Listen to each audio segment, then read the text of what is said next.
नमस्कार दोस्तों, मेरा नाम अमिता गोयल है और मेरी कंपनी का नाम ग्लासबा फाइनेंशियल सर्विसेज है। आज हम जानेंगे लुधियाना बेस्ड कंपनी के बारे में जो कि कंस्ट्रक्शन लाइन में है। ये schools, colleges, institutions, residential buildings बनाने के कॉन्ट्रैक्ट का काम लेती है और इन स्पाइट ऑफ दैट ये अब डाइवर्सिफाई भी कर चुकी है काफ़ी रेल प्रोजेक्ट्स में, जैसे कि आपके फ्लाईओवर्स हो, रोड्स हो, रेल ब्रिज बनाने का काम हो या फिर कोई भी रेलवे रिलेटेड इंफ्रा का काम हो, ये अब वो भी काम लेने लगी है। मेजरली प्राइमरी काम इस कंपनी का construction development of infra projects है और ये बिल्डिंग्स वगैरह काफ़ी बनाती है। लुधियाना की ये बेस्ड कंपनी प्रमोट की गई थी दीपक कुमार सिंघल और सुनीता सिंघल के द्वारा। सारे ही फैमिली के पास शेयर्स थे कंपनी ने कभी डाइल्यूट नहीं किए और लिस्टिंग के बाद प्रमोटर के पास शेयर्स हो गए 72.5% और बाकी सारे पब्लिक इंस्टीट्यूशंस के पास है। आप यहाँ पे एक नज़र डालोगे तो देखोगे कि कंपनी ने हॉस्पिटल्स एंड मेडिकल कॉलेज भी बनाए हैं। 440 करोड़ का ये काम था। कंपनी ने बाकी सारे डेवलपमेंट एक्टिविटीज़ में कुछ 200 करोड़ का काम किया। Road projects 3 road project complete किए जो कि 156 करोड़ का काम था।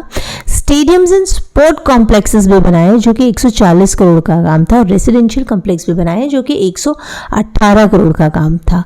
कंपनी के फाइनेंशियल्स पे देखें तो 2021 में 312 करोड़ की ये कंपनी 2025 में कुछ 580 करोड़ तक पहुंच गई। कंपनी का एबिटा मार्जिन 20% का है और वहीं कंपनी का पैट 10% का है।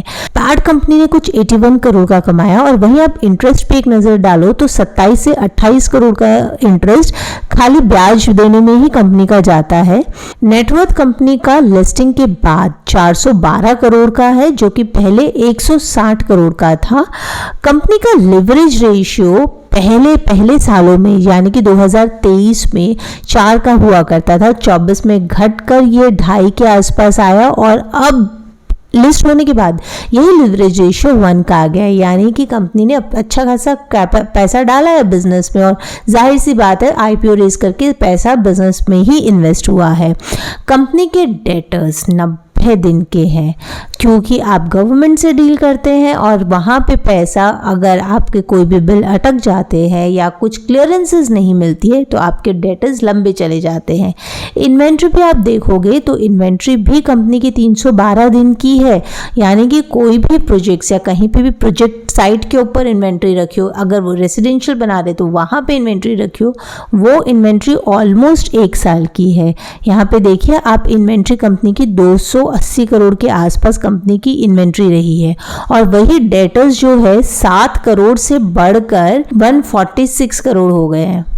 कंपनी ने टोटल लोन कुछ 130 करोड़ का लिया हुआ है और जब हम कैश फ्लो देखते हैं तो कैश फ्लो कंपनी का ऑपरेटिंग एक्टिविटी से नेगेटिव दिखता है, फाइनेंसिंग एक्टिविटी पॉजिटिव है क्योंकि आईपीओ लाया गया था और इन्वेस्टिंग एक्टिविटी भी नेगेटिव है 11 करोड़ से 11.9 करोड़ से प्रिसाइसली।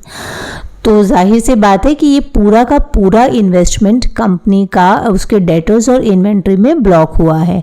इसके कॉम्पिटिटर है Ircon International Limited, Ahluwalia contractors limited, PSP projects और आईटीडी। इरकन इंटरनेशनल बहुत बड़ी कंपनी है, 1,11,000 करोड़ का टर्नओवर इरकन का है। तो इस कंपनी को इरकन से कंपेयर करना वाजिब नहीं रहेगा, बट अगर हम बाकी अहुलीवालिया कंपनी या उनसे कंपेयर करें तो कंपनी का पीई रिटर्न 11 का है अभी और हाईएस्ट इंडस्ट्री में 37 टाइम या 47 टाइम्स का पी रिटर्न गया है। अर्निंग पर शेयर कंपनी का बहुत कम है। अर्निंग पर शेयर बाकी इंडस्ट्री में 28 या 36 तक भी गया है। रिटर्न ऑन नेटवर्थ कंपनी का अच्छा रहा है, 26.8% का रहा है। ये कंपनी लिस्ट हुई थी 2024 अक्टूबर में।